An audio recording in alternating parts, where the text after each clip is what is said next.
All right, and we're on, and I'm here all by myself because Andrew hasn't made it yet. Welcome back to another exciting episode of Lot. Oh, there you are. I was going to try to do a solo one. I didn't quite make it. So we are here for another exciting episode of Lot Live here in the Randall Ford Studios.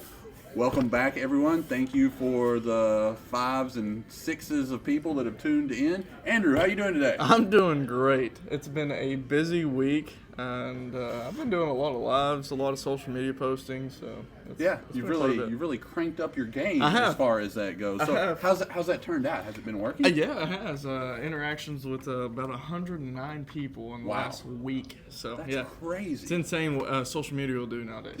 Yeah, and there's been an uptick here at the dealership. We've been really busy. We are actually coming to you, as you can tell by Andrew. He's not quite his perky self. We are here live, or not live. We're not We're live. here dead. We're not live. We're not dead. We're here early is the actual word that I'm looking for. We're here early Saturday morning before everything gets kicked off. We've already got some action going over there at the dealership. I can see a few people at the tables already getting yelling going. at each other. Yeah. Screaming. Give me that car. No.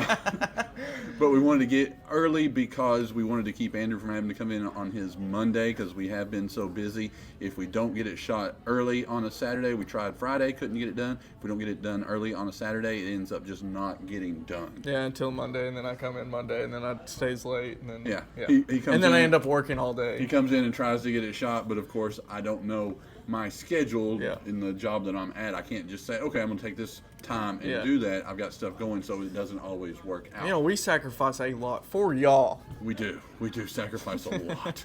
Yes. A lot of time, anyways.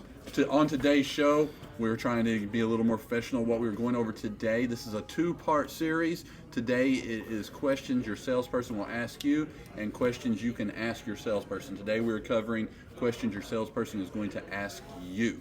Also, Andrew, tell them the magic phrase that pays. Oh, yeah, go click the link in our bio. It goes to our YouTube. Subscribe on our YouTube. We're up to 35 followers right now. We're trying to get to 40. Let's see if we can get to 40 by the end of the week. Come on. Please, 40. Let's just have a... It's only 5 people. If 5 of you go click that link and subscribe. Let's do a follower auction live. Come on, everybody, give me one. Give me one. I wouldn't be good at that. But anyways, yeah, if you don't mind, go click that link. It goes straight to our YouTube. Put a like, put a share. Just get us out there. It helps us out, and it's a click of a button for y'all, but it means the world for us. Yes, absolutely. So let's roll right into our information. The other ones have been pretty helpful. So, Andrew, I'll let you take the first one on the list. Is this something that you normally ask people whenever they roll up onto the lot? Usually, if anybody rolls up to the lot, the first thing I ask is I talk about their vehicle and ask them if that's what they're trading. Okay, all right. Because you got to figure out if they're going to trade something. Made the list. We'll just hold on. So don't worry about that. So, do you have a? What are you looking for? There you go. I've researched this. I spend a lot of time and effort to put this together, and Andrew just wings it. He's like, I'm going to go down to number 4. I didn't read it. Number 4 is my favorite number. That's what I'm going to start with. I didn't read it. Story of his life. Now we know why he just went to school 6 days. I can't read. Let me help get this going. What are you looking for? And the reason that we asked that... Okay, is so we can sound it out. So we can tell you if we have it or offer options. There you go. Was that good? Yeah, because one of the things people complain about is spending so much time at the car lot, but it's like if you come in and you don't know what you want, and you don't know, like, I kind of want a truck. Do you want a 2-door? Do you want a 4-door? Does it have to be 2-wheel drive?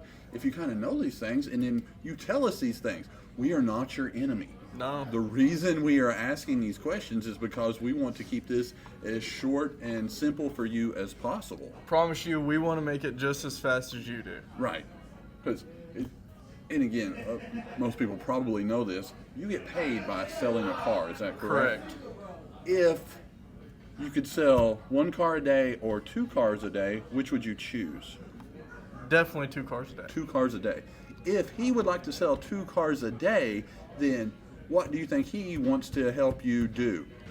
Get this through this process as quickly as possible. Quickly and easy. Yeah, he's not trying to drag it out. No. So if you will just tell him the answers, honest answers, he'll be honest with you. We try to do things that way. We don't want to be deceptive. We want to help you. So it involves you helping us a little bit. And it's very small stuff, like knowing it, like when you come in here and knowing what you're wanting. If you come in here saying, "Hey, I want a 5.0 convertible," well, it narrows it down for us, especially because Yeah. a 5.0 convertible, we got like one. And Right. I can show you that one, and if you like it, and you love it, and then we can go on it, you can drive it, test drive it, stuff like that. Yeah, just, exactly. Just knowing what you're wanting is very helpful. Yeah. And then the other thing is, if you have a trade, some people don't want to tell us that. I'm not going to tell you that right now. You can make this hard or you can make this simple. So Yeah. I think we just make it simple. So Yeah. do you have a trade? Either you do or you don't, because that's going to lead into the next thing. Which, Correct. And if you have a trade, which the good thing is while you're looking at our vehicle, we can have Chris here looking at your vehicle. So you can knock two things out at once. Yeah. Yeah, because it's just efficient. If I can be evaluating your trade while you're looking at that one, then we've killed both those birds at the same time. Absolutely. Sorry, PETA. Beat a bird? Yeah, but any kind of harm to animals, PETA's against. So yeah, I shrunk your chair. Yeah, So, I feel it. but anyway, yeah. So we want to know if you have a trade. We can get started evaluating that. The other thing we need to know is, and again, we're not trying to trick you, but we need to know if you owe money on this trade and how much money. Yeah, and that'll lead to on the difference of the vehicle. So Right. it gets, that will. The thing is, though, is that right now we're dealing with a lot of negative equity. Yes, COVID times Yes. led to inflated prices, people buying stuff. Banks would approve Correct. an exorbitant amount of money and Yes. loan on these vehicles. But the thing is, though, is that if you're owing, which is we've seen at $10,000 to $20,000 in negative equity, Yeah. a very low, say $15,000 to $20,000 car is not going to carry that much negative equity. Now, I will say that our viewers are probably some of the smartest viewers in the world. Yeah. But just in case we have some new viewers out there, let's just take a quick little second and explain what negative equity is. Some people don't understand that. Whenever I don't just decide what your car is worth because on a whim, where I'm just like, I don't really like blue cars, so this one's only worth this. That's not how it works. We have a series of books and lending tools that will tell us what this car is worth based on what a bank will loan on this car. Yep. So no matter how much we love this car or hate this car, that is how we value that car, and of course the shape of the car. Yeah. So let's say the value of this car is somewhere around, just for easy numbers, $10,000 is what a bank would loan on that car. So we have to be pretty close to that. If you owe $20,000 on that car, we can't just say, okay, your car's worth $20,000 and do Correct. the deal. So your car is worth 10, you owe 20, so that is $10,000 of negative equity. That doesn't just go away. Nope. We have to do that, and all car dealerships do this. That gets added to the note or whatever you're borrowing for the new car. Banks will only loan a certain amount on a vehicle, so if that gets outside of the loan to value, which typically 120% is about the max, if you get above that, the bank probably is not going to loan that amount. That is why people come in and just say, well, I want to put this on this and keep my payment the same. It doesn't work that way. Yeah, usually if you're carrying over negative equity, your payment's definitely not going to be the same because unless you're putting that amount of money down. But the thing is, though, is you can still trade your vehicle. We're not saying that you can't Right. trade your vehicle. You can still trade your vehicle with negative equity. That is a possibility. People do it all the time. Just because you owe one and your vehicle's worth one doesn't mean the only thing you're doing is carrying over basically that, which is Yeah. $200, Right. what you'd say Yeah. is in payment because you're carrying over $10,000 to the next vehicle. But there is a formula for that, so that's why if we know this up front and you're coming in and looking at a $15,000 car and you have $10,000 in negative equity, there's no way that's going to work. Correct. If you will tell us up front what you owe on your vehicle and we can get an idea of what it's worth, then we can steer you in the right direction, again, after efficiency, Correct. to put you on the vehicles and give you an option and a range of vehicles Yeah. that will work to take care of that negative equity. And that goes back into time saving, because then we wouldn't be looking at $15,000, $20,000 cars, because then if you're carrying over $10,000, we're going to be looking at like $30,000 cars. Yeah. Yeah. And the other thing that factors into that is the rate that you're going to get. And that, again, goes to your credit. Yep. Because whenever we ask you, we're going to ask you probably where your vehicle is financed at. And then there are certain banks that, and there's nothing wrong with these banks, but that typically finance people with less than stellar credit. Yep. And then there are banks that, whenever you hear that bank, that's going to be somebody that has top tier credit. Correct. So those people with better credit, because you took care of your credit, you get better rates than people that have some bobbles on their credit, and then they get lower or they get higher rates. Those rates are going to determine what type of payment you can get, and also the ability to get done with that deal. And that just makes everything a lot faster too. Yeah, exactly. Time efficiency. And then the other question we'll ask you is what kind of payment you're making right now. Yeah, what kind of payment you're making right now is a really big question, because right now has been different times, especially if in the last like 3 years, payments have just skyrocketed. So when you used to say $700, $600 for an F-150, it's like $900 now, isn't it? Yeah, right. And that's just because the vehicles are just more expensive. But they have a lot of value in it. They bring a lot of value. People don't see a lot of value in them. But they have a lot of technology nowadays. I mean, these trucks, there's some of them that drive themselves, which is insane.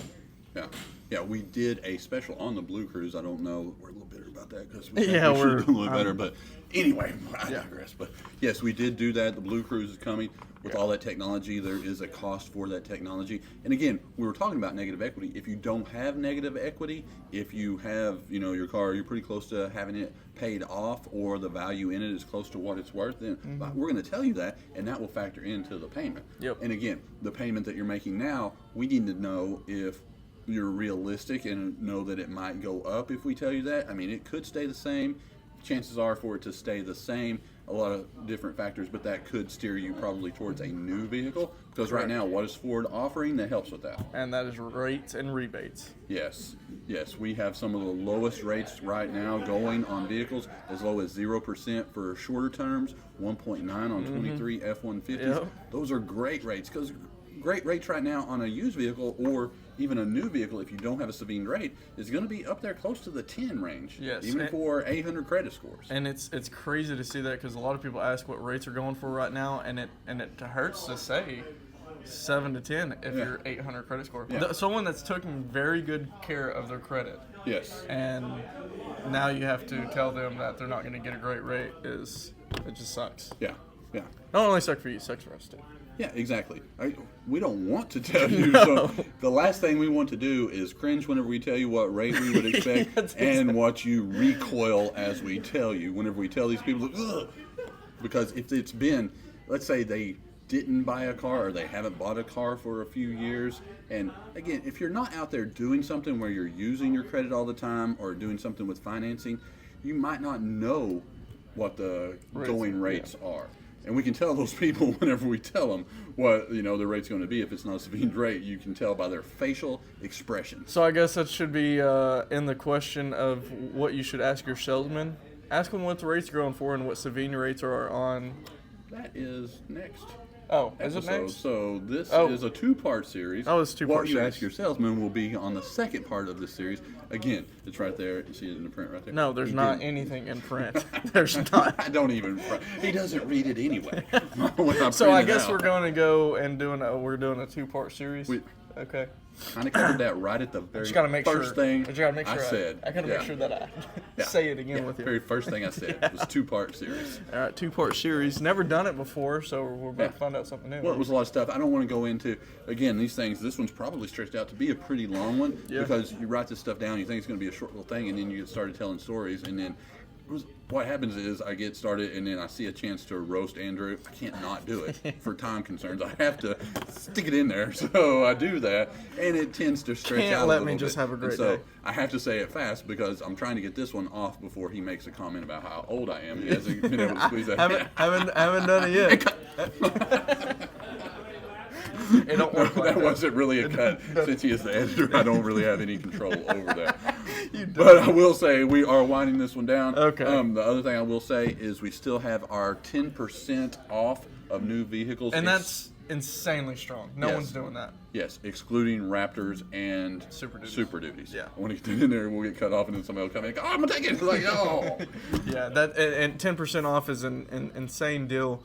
There's not another person doing it in the United States, and this has even happened on Bronco Raptors. These Bronco Raptors are stickering for $99,000, $93,000, $97,000, and you're getting them in the 80s. Yeah, which it's is such a insane. crazy deal. It was like, did you have the customer that called in? From You weren't- California. Yeah, from California. Yes. Because of how much those things are going out there. We haven't. 125 over there. Yeah, is what yeah, he we said. worked the deal out. I don't know if there was a financing issue or what it was, but he was calling trying to get that. I don't know if that's still in the works or transportation. It's still in the works. No, it's still. Yeah, we're still working trying to work. transportation. It's a long way to transport one. Oh, There's yeah. a lot of things, and again, in today's society, you have to be super careful about fraud, and people will see these things. You get contacted from. In your state, it's pretty easy to check out, but whenever you start going to multiple states over and crossing state lines, it gets a little bit, you have to do a little more due diligence because things are tough, and so when things are tough, people come out of the woodwork trying to find ways to get over on dealerships. I mean, when you're giving out deals like that, I'd buy two. Yeah. I mean, I can't afford that, but I would buy two. Yeah. Yeah, I had a thing the other day, so it was Ukrainian. But I think maybe it's like, I don't think we can ship there. So No. Is it Definitely. bulletproof? I always tell people I can't take it to Hawaii or Alaska either because that is way too far. Yeah. Way too far. But guys, if you don't mind, go ahead and click the link. Click the link. Subscribe to our YouTube. Share this out there. Like it. It just helps us out. Like I said, it's just a press of a button for y'all, but it means the world to us. So we're trying to get to. What he said poorly. Yeah. But That's it. are you okay? But yeah, this is it. We're gonna go to All right. part 2, right? Yes. See ya.